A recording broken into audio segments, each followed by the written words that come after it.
Donc moi, je suis Mathilde Mouxet, je suis chargée de mission mobilisation territoriale CPTS à l'URPS Kiné. Et à côté de moi, Flore Dupoux, qui est kiné et chargée de mission en santé publique. Donc, il faut savoir que ce webinaire, ça a pour objectif en fait de donner envie, de vous donner envie en tant que kiné, de vous impliquer dans des projets autour des soins kinés après une hospitalisation, pardon, je vais y arriver, au sein de votre CPTS. Donc, on va démarrer par une courte introduction en vous présentant l'URPS et les actions qu'on mène vis-à-vis des CPTS pour mieux vous accompagner dans ces projets au sein de ces structures. Et on va vous parler un petit peu des actualités du moment au sein de l'URPS.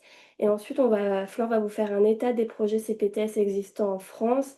Et on va vous laisser la parole, Jean-Charles et Bénédicte, pour ensuite avoir, je l'espère, un petit temps d'échange.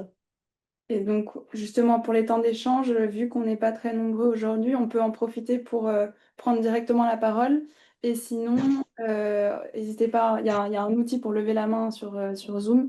Sinon, vous pouvez aussi mettre vos questions par écrit dans le chat à tout moment. Et puis nous, on essaye d'y répondre au fur et à mesure. Donc, Petite présentation oui, de l'URPS pour celles et ceux qui connaissent pas l'URPS. Donc, l'URPS Kiné Île-de-France a pour mission de représenter les kinésithérapeutes libéraux et donc de les représenter, de les accompagner, de les valoriser comme c'est indiqué derrière sur notre magnifique affiche. Et donc, c'est dans ce cadre de valoriser les actions de santé publique de kinésithérapeutes libéraux qu'on organise des webinaires tous les mois sur des thématiques spécifiques pour valoriser les kinés qui sont investis au sein de leur CPTS sur justement ces différentes thématiques. Et aujourd'hui, c'est sur les projets en lien avec les sorties d'hospitalisation pour améliorer les parcours des patients en sortie d'hospitalisation. et on fera une pause cet été pour se retrouver le 2 juillet sur la thématique De septembre. de septembre, Ouais. oui, pardon, septembre, sur la thématique de la santé de la femme. On travaille aussi sur un atlas des projets kinés, donc qui regroupe l'ensemble des projets existants qui impliquent les kinés dans les CPTS partout en Île-de-France. On a aussi un groupe WhatsApp entre adhérents et on a lancé un petit questionnaire. Si vous ne savez pas à quel CPTS vous êtes rattaché, on peut vous aider à trouver votre CPTS de votre lieu d'exercice. On peut faciliter le contact aussi avec les référentes CPTS. Si vous avez des questions sur ce qu'est une CPTS, qu'elle peut vous apporter, ce que vous pouvez y faire, n'hésitez pas à nous contacter. On sera ravis de vous répondre et de vous donner des exemples. Et on peut aussi, bien sûr, vous pouvez aussi, pardon, consulter notre site internet. On a plein d'informations. Donc, on a une page dédiée aux CPTS. Donc, n'hésitez pas à consulter aussi. On mène aussi d'autres actions et chaque année on organise le prix Irénée. En fait, on récompense les mémoires des étudiants et d'ailleurs on cherche des kinés qui souhaiteraient faire partie du comité de lecture. Donc n'hésitez pas à nous le faire savoir si vous êtes intéressés. On a aussi organisé au mois de juin le premier apéro des assos qui a réuni à peu près 100 kinés et assos confondus. Vous pouvez retrouver toutes ces informations sur notre site internet. On a une page dédiée. Et ensuite, ouais, on a eu un partenariat avec l'URPS chirurgien dentiste. Ouais, Euh, ils ont fait appel à nous pour demander des conseils d'ergonomie éviter les troubles musculosquelettiques dans leur profession, parce qu'ils sont souvent penchés en avant, un peu tordus pour visualiser et accéder à la dentition, à la mâchoire des patients. Et donc, on a réalisé des capsules de conseils ergonomiques pour les chirurgiens dentistes. Les vidéos sont disponibles, sont diffusées sur les réseaux sociaux. Et on a une deuxième vague de capsules vidéo là, qui vont bientôt aussi poindre le bout du nez. Ça va être là plutôt sur la complémentarité entre nos deux professions, entre les kinés et les dentistes. Donc ça, ce sera plutôt pour la rentrée de septembre-octobre. Donc ce sera aussi très intéressant comme contenu. Et pour l'apéro des assos, on est en train de diffuser aussi des petites capsules vidéo de présentation de chacune de ces associations qui sont toutes en lien avec la kinésithérapie sur des champs d'action très variés et qui œuvrent toutes en Île-de-France, mais il y en a qui ont un périmètre d'action un peu plus large. Donc, n'hésitez pas aussi à aller consulter les actions de toutes ces associations, c'est hyper intéressant. Alors, pour revenir à notre thématique sur les soins kinés en post-hospitalisation, donc on sait tous que c'est primordial de bien suivre les patients en sortie d'hospitalisation pour éviter qu'ils reviennent à l'hôpital ou pour éviter que leur situation se dégrade ou simplement se prolonge avec un allongement des arrêts de travail. Et donc, on avait mené en 2024 une enquête auprès des kinés libéraux franciliens. On avait eu plus de 700, je crois que c'était 706 répondants. Et on avait quand même la moitié des répondants qui estimaient que leur délai d'attente qu'ils pouvaient proposer à des nouveaux patients, c'était quand même plus d'un mois. Donc là, il y a vraiment une rupture entre un patient qui a été hospitalisé, c'était pas prévu, et qui se retrouve ensuite à devoir faire de la kiné en sortie d'hospitalisation, mais il y a un délai d'un mois. Il y a quand même un gap important. Et du coup, donc si vous voulez aller voir cette enquête, il n'y avait pas que cette question de délai d'attente, il y avait plein d'informations sur les conditions d'exercice des kinés libéraux. On a le lien vers l'enquête si vous voulez plus d'informations, le QR code et sinon sur notre site internet. Et donc la moitié des répondants estimaient qu'ils avaient à peu près un mois d'attente et 44% disaient que vraiment, si c'était pas prévu à l'avance, c'était difficile pour eux enfin, ils ne pouvaient pas proposer de soins post-opératoires si c'était pas anticipé. Il n'y avait pas de place pour des créneaux d'urgence. Donc là, on voulait vous faire participer, mais on va poser quand même la question à Mélanie. Est-ce que Mélanie, vous faites des soins post-hospitalisation et dans quelle mesure vous en faites beaucoup? Est-ce que ça représente beaucoup de votre activité ou est-ce que c'est simplement minoritaire ou très ponctuel?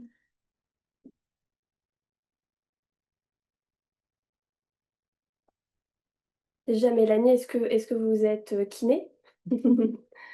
Peut-être que vous êtes coordinatrice d'une CPTS. C'est tout à fait possible. Bon, Peut-être que Mélanie est en plein oui, trajet et ne peut pas ouais, répondre. Pas de on va, micro.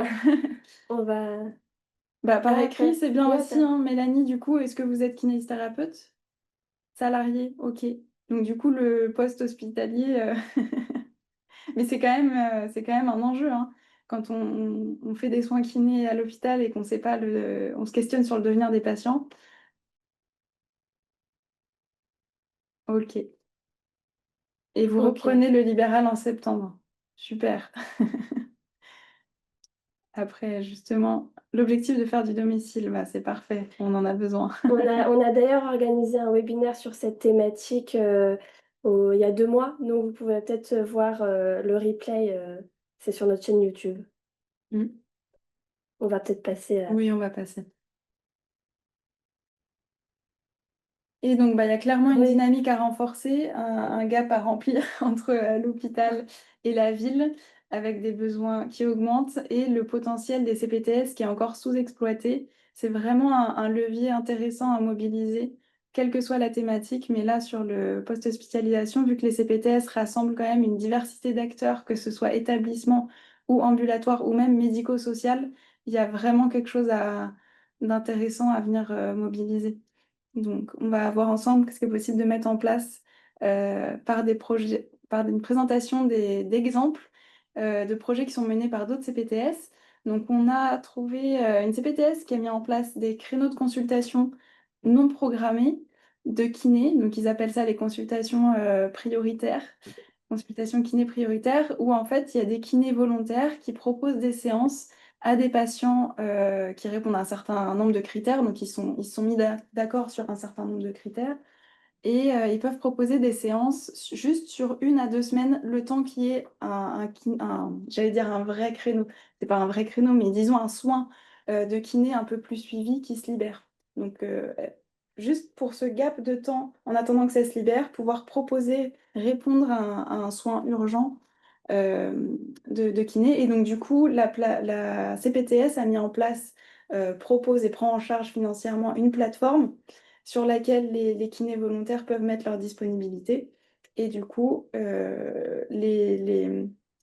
que ce soit des praticiens hospitaliers ou des libéraux qui identifient un besoin urgent, peuvent réorienter vers ces créneaux-là de consultation non programmée. Et donc, C'est sur quel CPTS, ça? alors c'est en région Pays de la Loire, Un pays de la la Loire, d'accord. CPTS Pays de Retz. Et Mhm. En 2022, ils ont mis en place des créneaux de soins non programmés de médecine générale. En 2023, des créneaux de soins non programmés de kiné. Et en 2024, des créneaux de soins non programmés dentaires. Et donc, Oui, ils ont en- développé la dynamique SAS. Nous, Mm. on a un SAS médecin sur notre territoire, mais on ouais. n'avait pas fait ça pour d'autres professions. Ouais, chaque année, ils se sont dit qu'ils allaient ouvrir sur une profession différente. Et au total, donc j'ai pas le nombre précis de kinés, mais au total, médecins, kinés, dentaires, ils ont 45 volontaires pour faire tourner le- les créneaux. Et ils ont à peu près permis à 2500 usagers d'avoir été pris en charge sur ces petites consultations en urgence. Et il y a Mélanie qui dit qu'à la CPTS du Val d'Or, j'ai la plateforme Entracte pour la communication interpro pour trouver des professionnels pour les patients en fonction des demandes. J'ai l'impression qu'il y a de plus en plus Mm. d'initiatives de ce type. Mais en tout cas, sur la CPTS du Pays de Retz, ils ont quelques années d'expérience là. Donc c'est intéressant de voir ce qu'ils ont choisi comme format et bien sûr après à chaque territoire de s'adapter en fonction de la disponibilité des praticiens et puis des ressources qu'ils ont Et disponibles. si ça vous intéresse, on peut toujours vous mettre en relation entre CPTS. Mm. Donc ça, c'était pour des consultations un peu prioritaires. Ensuite, il y a une autre CPTS qui a mis en place un système de signalement un peu des ratés de coordination. Donc ils ont mis en place un formulaire un peu sur le même système que dans les hôpitaux, le système qualité avec on fait remonter les événements indésirables. Donc ils ont mis un formulaire d'événements indésirables de coordination, pas d'événements indésirables de soins. C'est vraiment sur les ratés de coordination pour identifier, enfin, pour faire remonter les situations problématiques un peu récurrentes. Donc depuis janvier 2024, ils ont 30 déclarations qui ont été enregistrées et qui soulignent des problèmes, par exemple, comme des ordonnances non conformes. Donc là, c'est pour régler c'est un blocage administratif après pour les praticiens de ville qui se retrouvent avec des ordonnances qu'ils ne peuvent pas utiliser. Donc il faut retourner voir un médecin pour avoir la bonne ordonnance. Donc là, ils l'ont fait remonter et ils ont des réunions mensuelles pour traiter ces événements indésirables avec les établissements hospitaliers et les membres de la CPTS pour justement essayer de trouver des solutions et fluidifier, éviter que ces situations problématiques se renouvellent. Donc il y avait parmi les déclarations enregistrées, il y avait donc les ordonnances non conformes, il y avait aussi des absences ou des retards de communication des comptes rendus hospitaliers ou alors simplement des formats de transmission des documents qui étaient incompatibles. Et puis après, des soucis d'anticipation de sortie aussi des patients. Et donc après, ils essayent bien sûr de mettre en place des correctifs. Donc là, c'est à la fois, ils ont mis en place un simple formulaire en ligne de remontée de ces événements indésirables et puis des réunions pour mettre en place des correctifs avec les bons interlocuteurs autour de la table. Donc ça, c'est la CPTS Pays de Redon. En région, c'est une CPTS qui est à cheval entre deux régions, la région Bretagne et la région Pays de la Loire.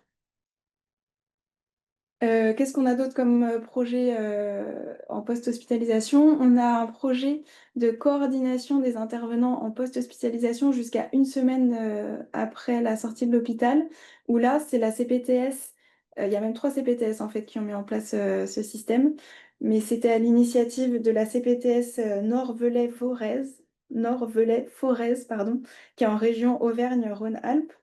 Et donc, en fait, là, la CPTS a pris l'initiative de recruter une personne, donc une personne dédiée à la coordination de tous les intervenants qui doivent intervenir dans le parcours du patient qui rentre à domicile et qui n'est pas autonome et qui est peut-être dans une situation sociale complexe.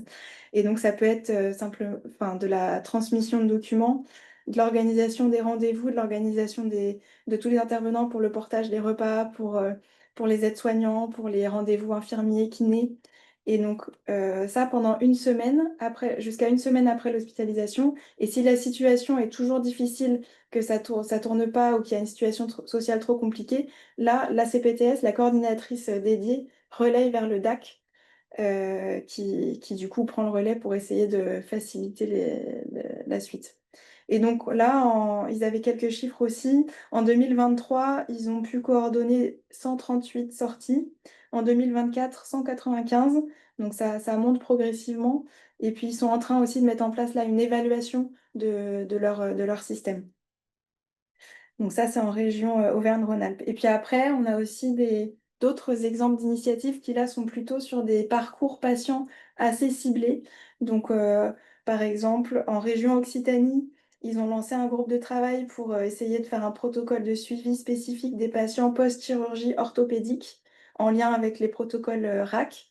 Donc ça, c'est en cours. Ils en sont juste à l'étape groupe de travail, Oui, il me c'est semble, ça. hein, c'est ça.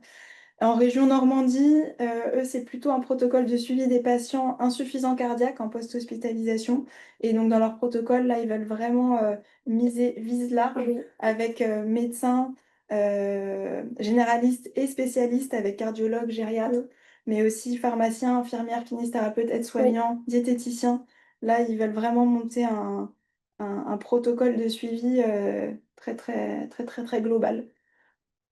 Et voilà les différents projets.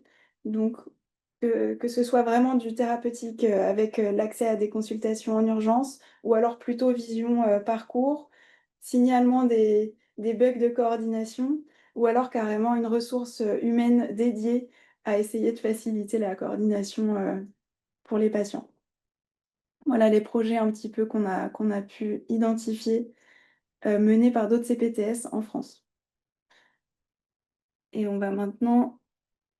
Oui, on a mis des informations en plus. Vous aurez accès au PowerPoint si besoin, si vous avez besoin de retrouver ces projets-là pour aller vous inspirer pour monter vous aussi ce type de projet. Tout sera sur le PowerPoint. Mais est-ce que Bénédicte et Jean-Charles, les présentations des autres projets CPTS vous parlent ou pas du tout? Alors, ça nous parle dans le fond, mais après, j'avais pas connaissance Oui, de ces projets-là. Mm. Ouais, Après, il y a des choses qu'on a de similaires, mais pas forcément ciblées kiné, effectivement. Mais comme disait Jean-Charles, nous, on a ce système de soins non programmés, le SAS, pour oui, les médecins qui fonctionne. Euh, on est à la phase de réajustement et d'évaluation. Il s'est posé la question pour kiné, Mm. qu'on fasse la même chose. C'est toujours un peu dans nos têtes, mais bon, là, on est parti sur autre chose. Et puis, pour ce qui est de...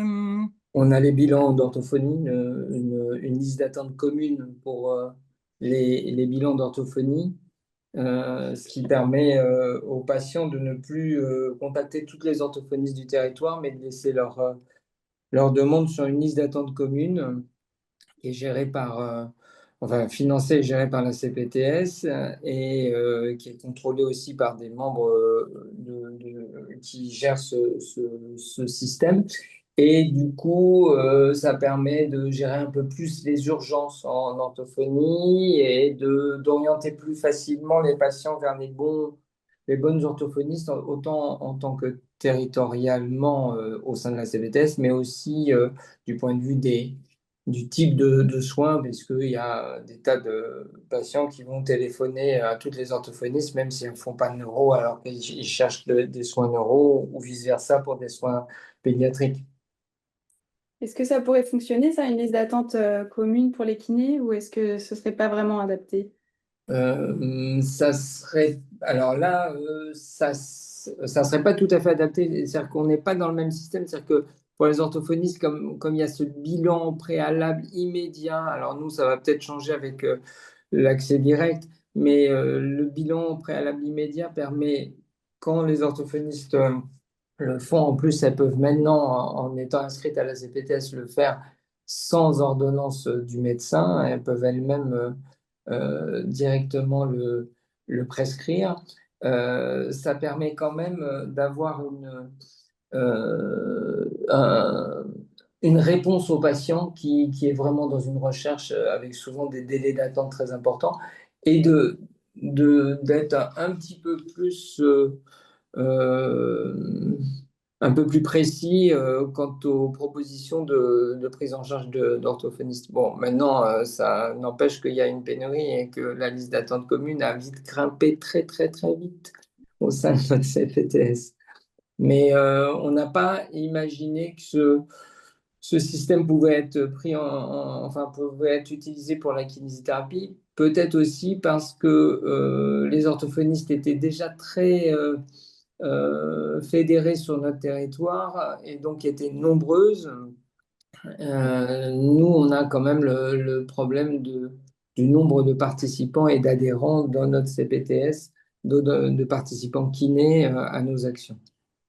Mm. C'est Après, au plus... niveau coordination des intervenants en post-hospitalisation jusqu'à J+7, on a un parcours prise en charge à domicile des situations complexes qui reprend ce système en fait, hein, avec un petit peu kiné aussi.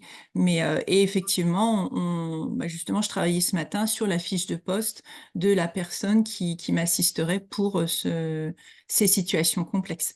Où là, on travaille la sortie, mais pas seulement. On travaille aussi de la ville vers l'hôpital. En fait, la coordination, hein, le lien, l'équipe, est-ce qu'elle est déjà en place ou pas? Et on est en relation avec le SPAD de l'APTA, le DAC, l'équipe mobile pour les soins PAL. Donc voilà. Et là, on lance ce parcours-là aussi. Ok. Mm. Et sur les événements indésirables de coordination, vous aviez déjà un système un peu en place ou Non, comment? parce qu'en fait, je me déplace dans les structures et je travaille ça en amont, en fait, que ce soit des libéraux, leurs attentes, et Mm. après, au niveau de la personne référencée pour les sorties. Bon, concrètement, hein, quand il y a une intervention, eux, ils savent déjà à peu près, hein, dans leur protocole quand est-ce que la personne va sortir. Donc, anticiper, effectivement, les documents, bonne et due forme, l'outil pour communiquer les ordonnances et le compte-rendu, le délai. Donc tout ça, en fait, ça va être travaillé en amont. Et au niveau des libéraux, c'est pareil, de quoi ils ont besoin au minimum, quoi. Mm. Ok, donc en Mais amont. effectivement, c'est la CPTS qui a ce rôle.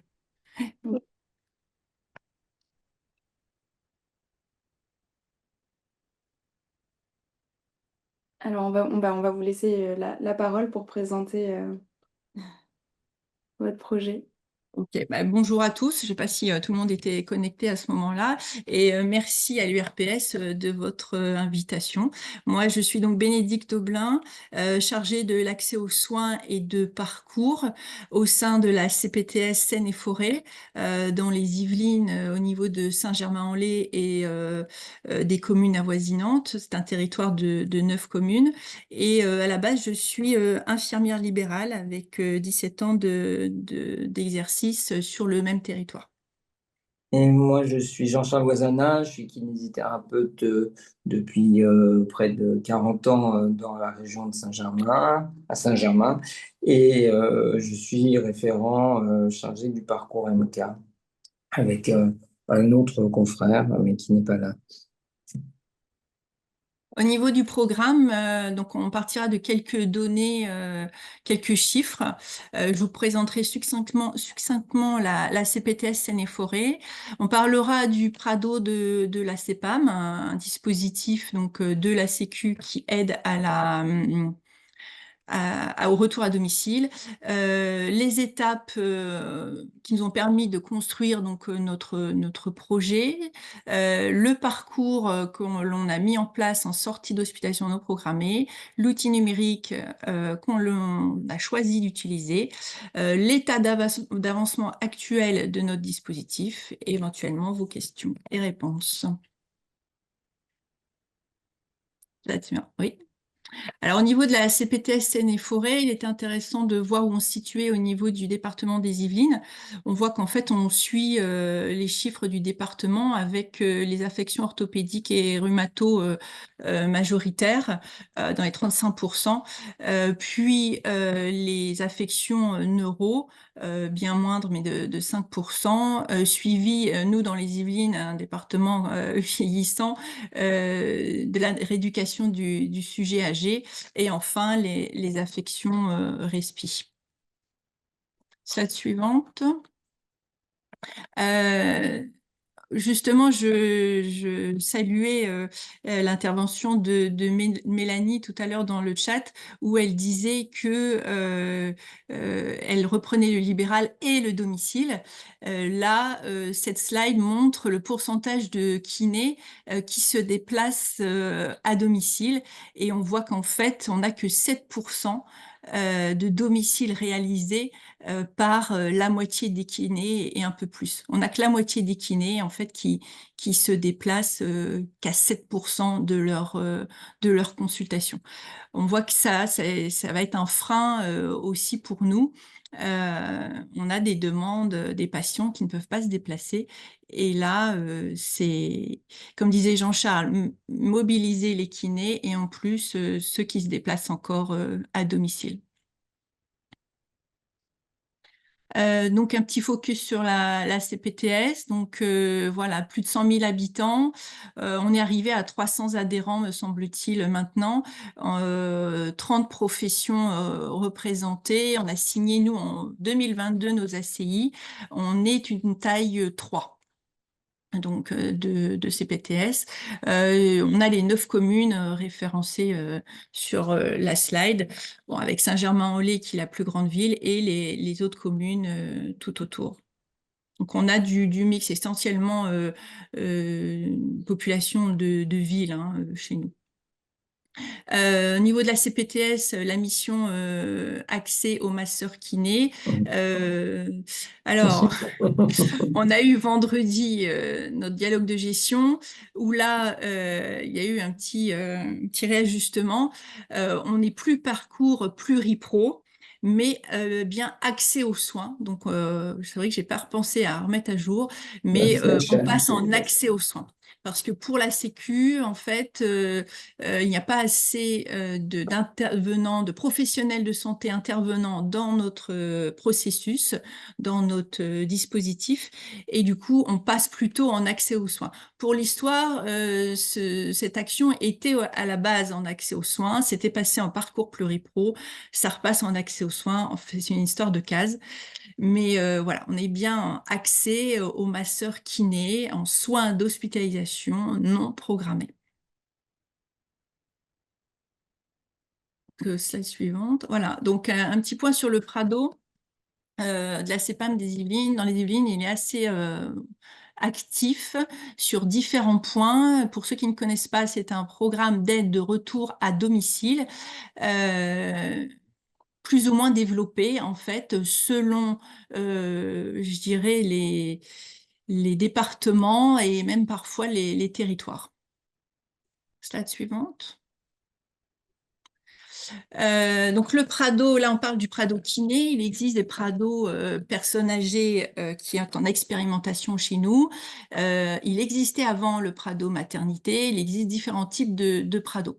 L'objectif du Prado est donc d'anticiper les besoins du patient liés à son retour, de fluidifier le parcours hôpital-ville, d'anticiper aussi.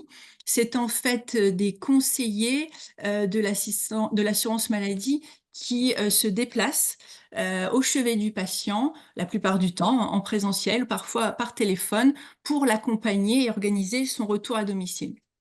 Alors, ça se passe par une convention que la CEPAM signe avec la structure hospitalière, clinique ou hôpital, pour, là en l'occurrence, le Prado kiné.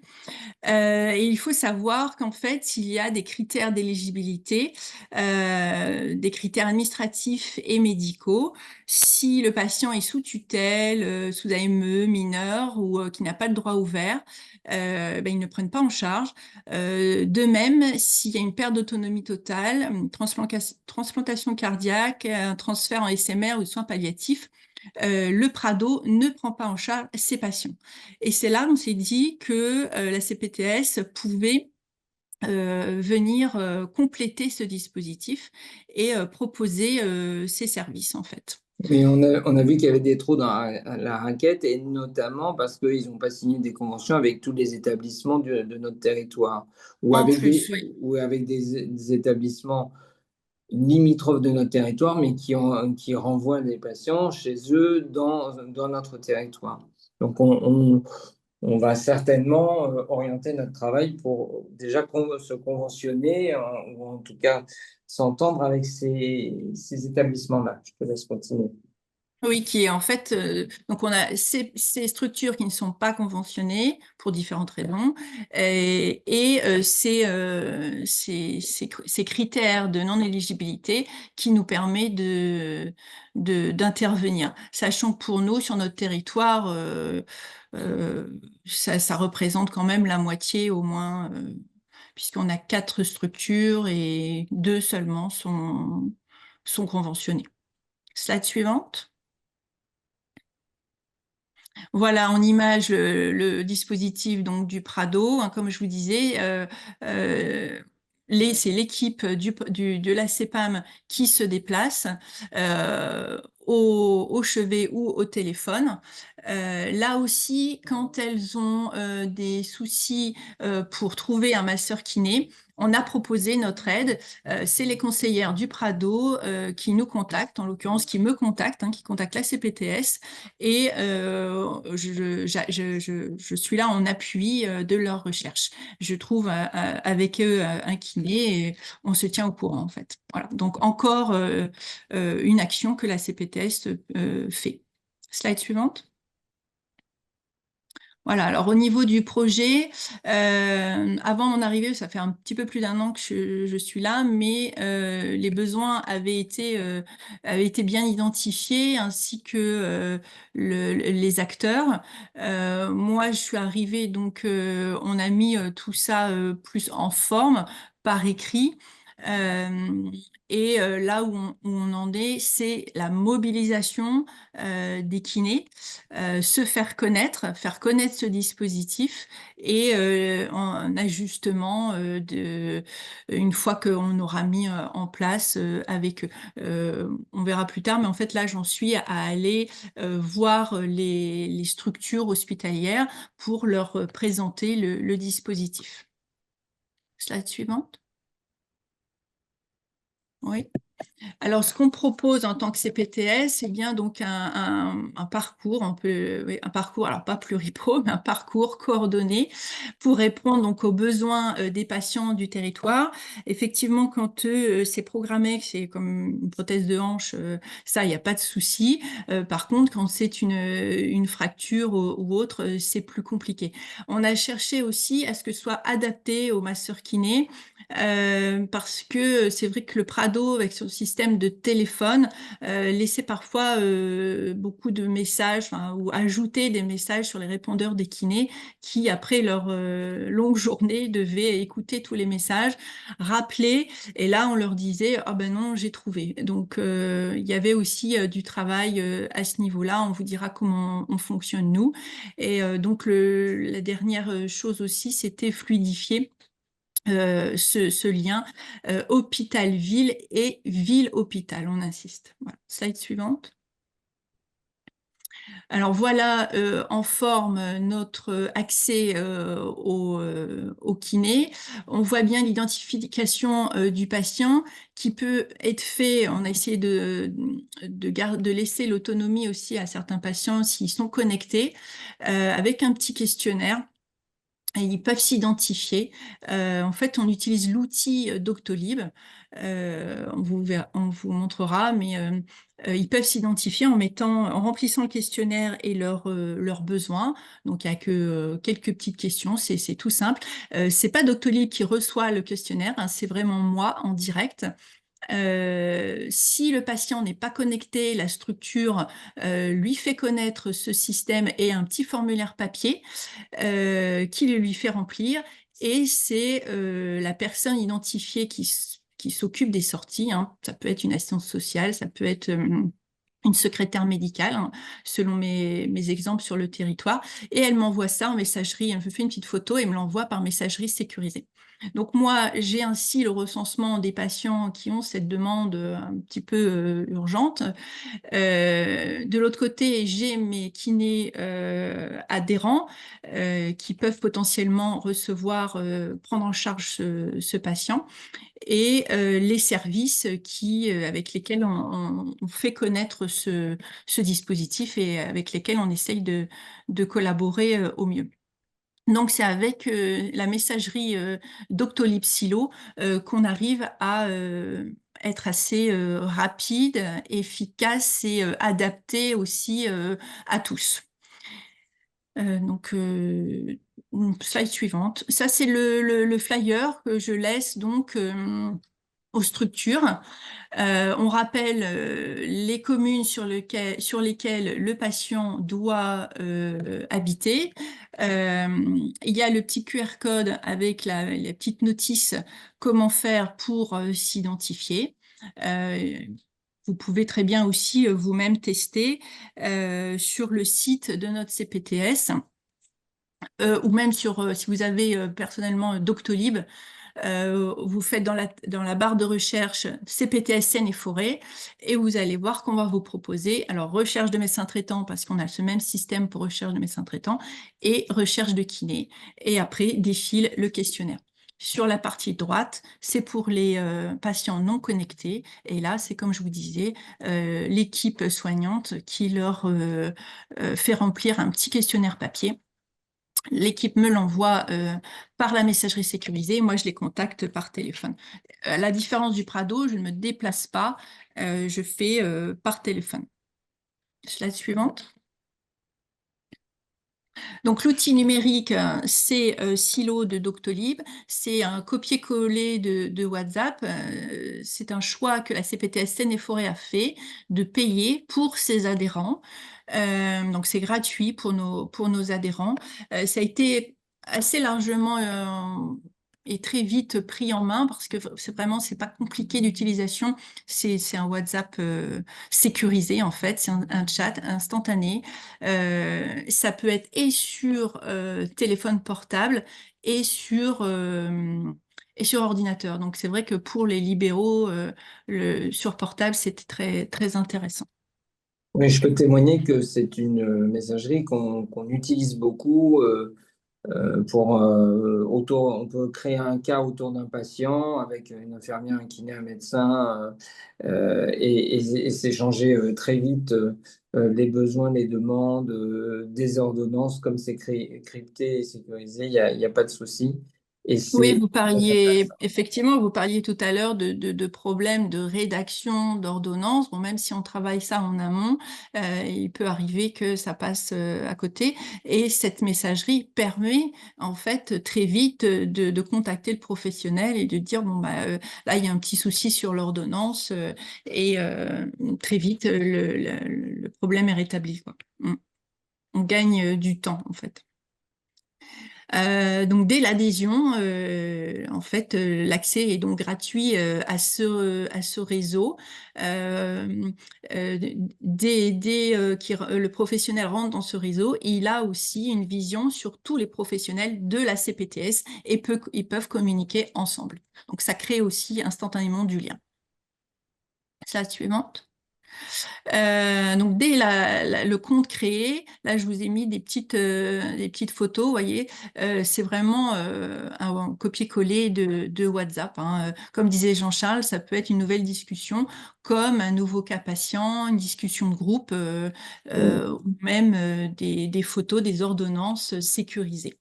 Il y a des groupes, les contacts, exactement comme un WhatsApp en fait. Oui, il m'arrive fréquemment d'envoyer, si je vois une plaie chez un patient c'est douteux, j'envoie la photo au médecin, il va se déplacer ou pas, envoyer la bonne personne ou simplement, voilà, des choses qui peuvent vraiment faire gagner du temps aux professionnels.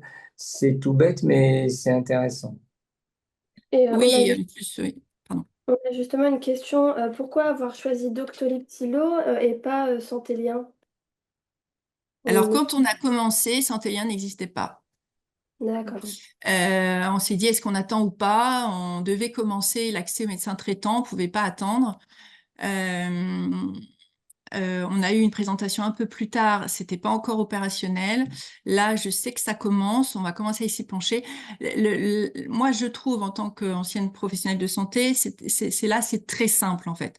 Très simple, on n'a pas tout, effectivement, Santé-Lien, c'est très complet, mais j'avais vraiment peur que les professionnels ne s'en saisissent pas parce que il y a de tout. Effectivement, c'est complet.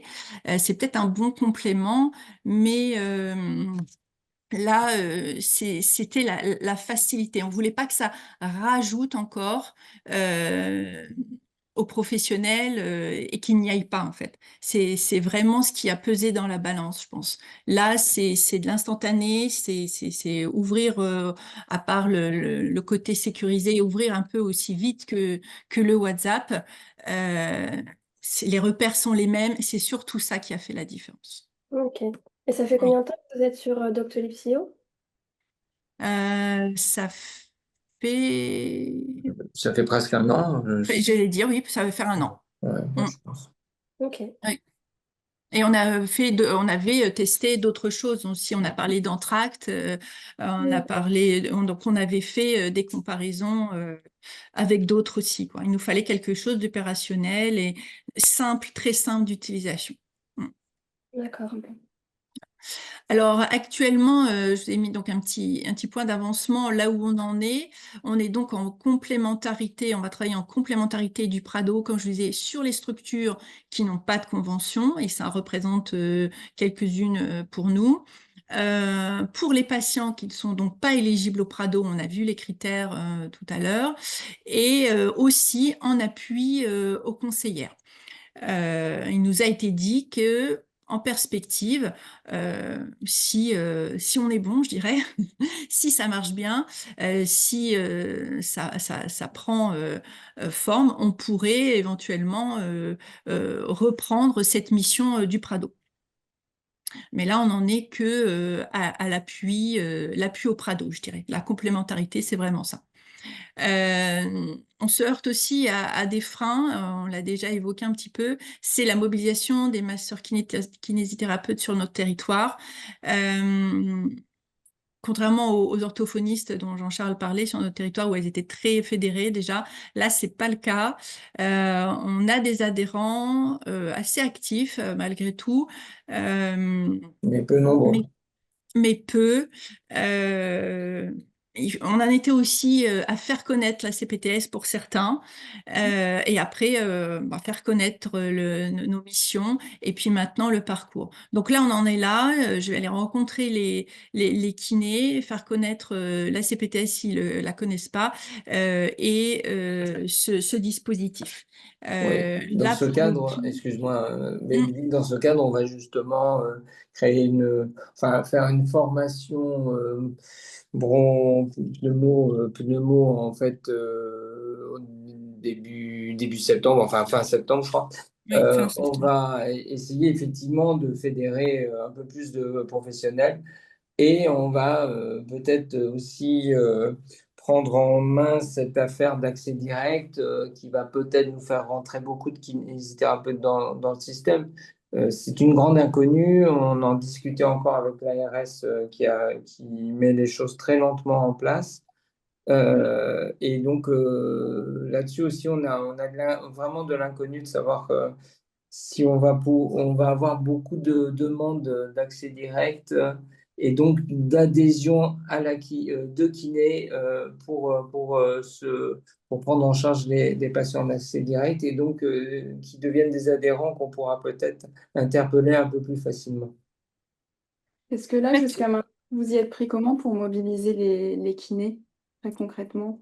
Ben, on avait eu plusieurs soirées depuis 2 ans qui avaient été franchement peu suivies, malgré qu'il y avait des formations qui étaient assez intéressantes et axées notamment sur les jeunes. Donc, bien sûr, c'était peu suivi par les jeunes kinésithérapeutes. Et donc, on rame un peu. Pour l'instant, c'était finalement la plupart des kinésithérapeutes qui sont venus, c'est du porte-à-porte, des professionnels qu'on connaissait, des choses comme ça. Et on continue, on voit bien que la slide est vraiment parlante, hein. Notre système est en place. Maintenant, le FRA, ça va être cela. Mais on imagine que si on leur propose, on n'avait pas grand-chose à proposer quand on est allé les voir ou quand on les a un peu rencontrés. Et maintenant, on a beaucoup de choses à proposer, donc peut-être que ça sera un peu plus facile de faire adhérer des professionnels. On va essayer aussi de voir avec la CEPAM qui, elle, a cette liste de kinés sur le territoire et que nous n'avons pas, et qui les appelle pour prendre ces patients, pour faire connaître la CPTS et ce dispositif, surtout si, comme ils nous l'ont dit, on prend la relève. Donc, on va s'appuyer aussi sur eux, parce que c'est pour les kinés aussi, hein, c'est avoir les messages sur leur répondeur. Bon, là, Ouais, souvent, on essaie de de la- les rappeler à des moments où les conseillers du Prado ne sont pas du tout disponibles. voilà. Donc, Donc, c'est c'est vraiment infernal. aussi... On se court après pendant une semaine, alors que là, nous, maintenant, avec notre système, on reçoit un message style WhatsApp sur Silo. Il nous donne des indications du patient, sa pathologie, à quel endroit il est. Et d'ailleurs, on le reçoit que si il est sur notre territoire resserré. Et de ce fait, on peut vite dire oui ou non, voire même pas dire non, mais en tout cas dire oui dès qu'on sait qu'on peut prendre le patient. Et on dérange personne, on n'est pas dérangé, c'est vraiment beaucoup plus immédiat et Ouais, facile. il y a une slide après, mais le fait que ce soit asynchrone, c'est quand même utile pour tous, quoi. Et donc, en plus, en cours là, on attendait, je rencontre donc les structures hospitalières. Donc là, un petit cas concret d'un patient qui est connecté. Voilà ce qu'il voit, hein, sur son interface, prendre rendez-vous, faire une autre demande. Il a le choix entre recherche médecin traitant, comme je vous disais, ou recherche de masseur kiné en sortie d'hospitalisation. Et donc, il clique sur ce recherche de kiné et il a, je vous les ai pas mis toutes, et il y en a pas beaucoup non plus, mais le questionnaire qui défile avec les informations dont les kinés ont besoin. Donc, slide suivante.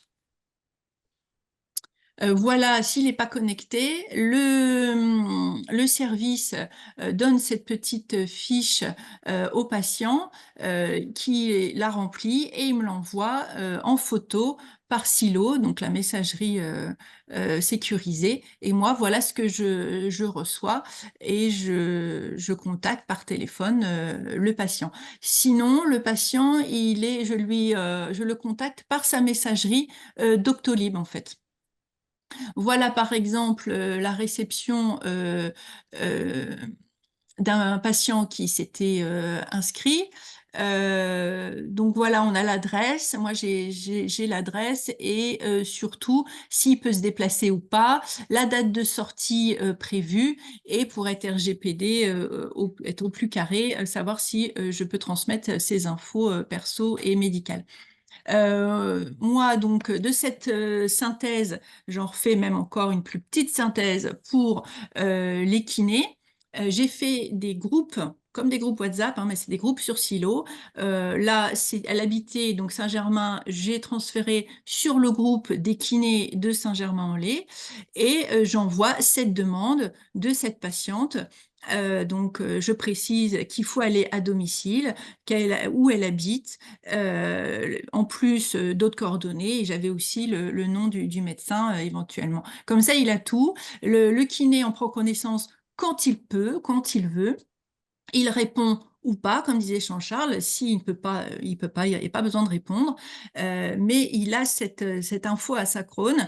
Et là, donc j'ai eu le retour et je sais par kiné comment il fonctionne. Certains lui disent, ben, envoyez-moi le numéro de téléphone, je prends contact, ou d'autres, c'est moi qui contacte le patient, qui lui donne tel jour à telle heure parce que le kiné m'a donné cette info.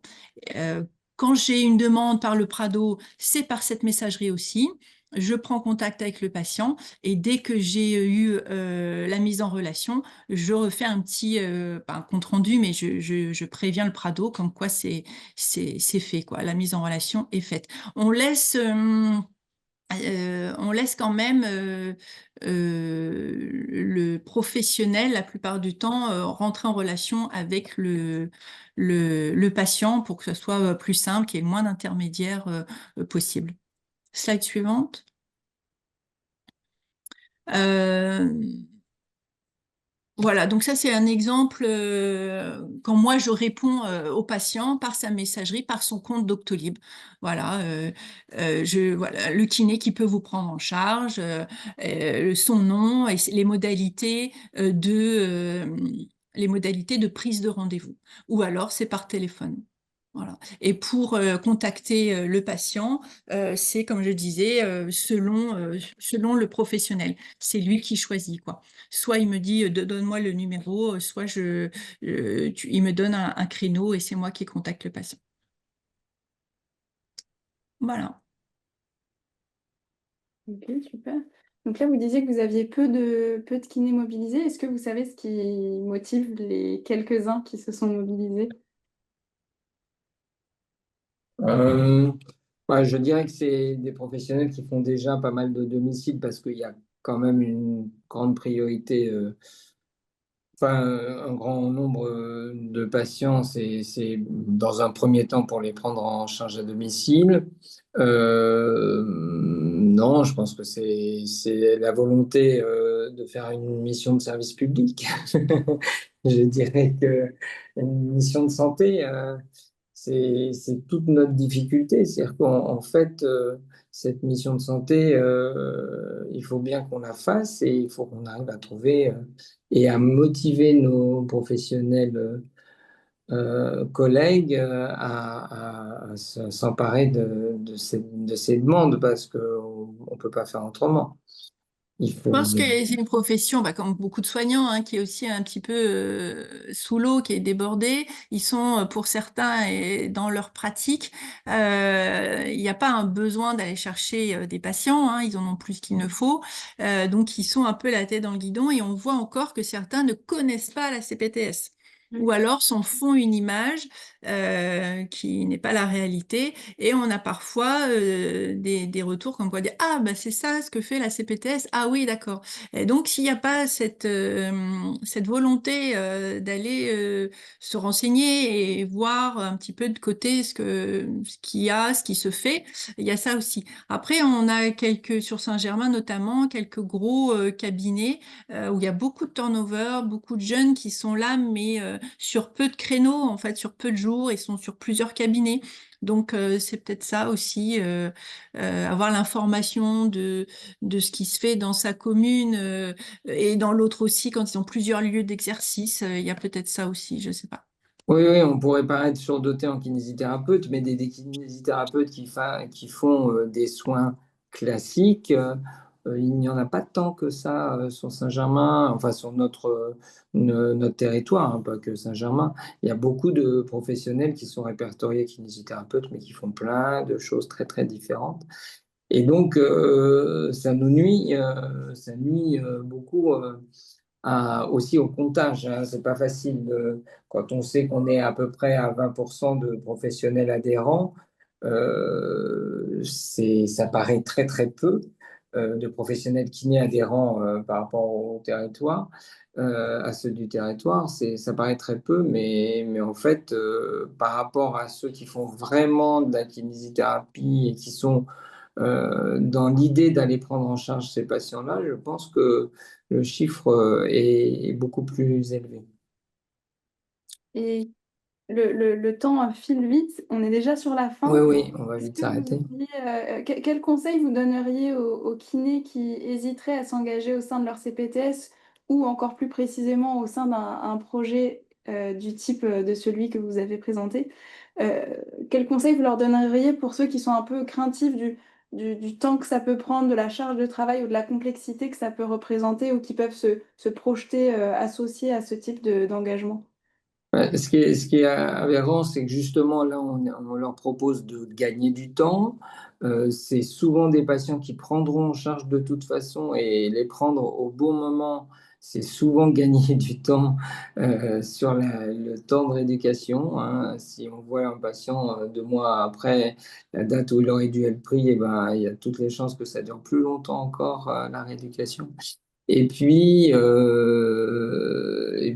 c'est très valorisant et très agréable de prendre en charge des patients qui sont en demande. C'est aussi assez important parce que ça nous permet le retour vers l'hôpital et vers les structures de soins. Et on a besoin d'être en lien avec ces structures de soins pour être soutenu aussi, hein, parce qu'on a beau être activité libérale, si eux ont l'impression qu'ils ont personne qui vont prendre en charge des patients qu'ils ont opérés, ils sont quand même, c'est plus difficile pour eux de nous envoyer des patients. Donc le retour fonctionne mieux quand on a pris en charge des patients. Oui, c'est exactement ça. Ça leur coûte rien en fait, hein. C'est gratuit chez la CPTS Seine-et-Forêt. C'est du temps qu'ils vont gagner en traitement, en prise en charge et même pour un retour ou pour les ordonnances ou autres. Ils peuvent nous faire le retour. Ils seront plus lisibles aussi. Enfin, il n'y a pas de je dirais qu'il n'y a pas de limite d'engagement. Jean-Charles est référent de parcours, donc c'est différent. Mais nous, enfin, pour entrer dans ce programme, et la CPTS est là pour ça, hein, pour fluidifier, pour coordonner les libéraux. Et en plus, ils auront du lien aussi, accès à d'autres professions. Jean-Charles disait tout à l'heure, quand il voit une plaie chez un patient, au lieu d'essayer de joindre le médecin, de parler, d'échanger, bon, bah, il prend la photo, il l'envoie sur Stylo, il peut laisser, il peut partir, et puis ça s'enchaîne derrière. Et il n'y a pas d'intermédiaire, on est en direct, on est en local, c'est ce qui fait la force des CPTS, hein, je pense. Mm. Et tout est muable, hein. S'il y a des retours, on est preneur. S'il y a des choses à améliorer, bien évidemment, on en parle et on les décharge. Et je suis pas là à le harceler au téléphone, même si s'il peut pas, comme disait Jean-Charles, bah, ils répondent même pas. Euh, voilà, c'est une amélioration de ce qui existe. Oui, créer du lien, c'est au niveau local, c'est vraiment la force de nos CPTS. On essaye de le faire en pluripro. On est une CPTS très axée sur le pluriprofessionnel et on essaye vraiment de le faire. Et même ce parcours-là, il pourra s'étendre s'il fonctionne au pluriprofessionnel. Et donc, faut qu'on s'y engage, qu'on le prenne, et puis peu à peu, il va fonctionner. Il faut aussi qu'on soit persévérant, on va y arriver. Bien, voilà, je pense que on a fait le tour, nous, et on va devoir aller travailler, en tout cas. Merci, Merci merci beaucoup. beaucoup pour votre présentation. Et puis, Merci ce sera beaucoup. disponible très rapidement en replay. Il faut juste qu'on fasse un petit montage et puis ce sera diffusé. Merci à vous de votre écoute et à tous ceux qui étaient là. Et donc, le Merci. prochain webinaire, ce sera sur la santé de la femme le 2 septembre. Oui. Merci, bonne Parfait. journée et puis bel été. Merci beaucoup. Merci, Merci. merci à tous.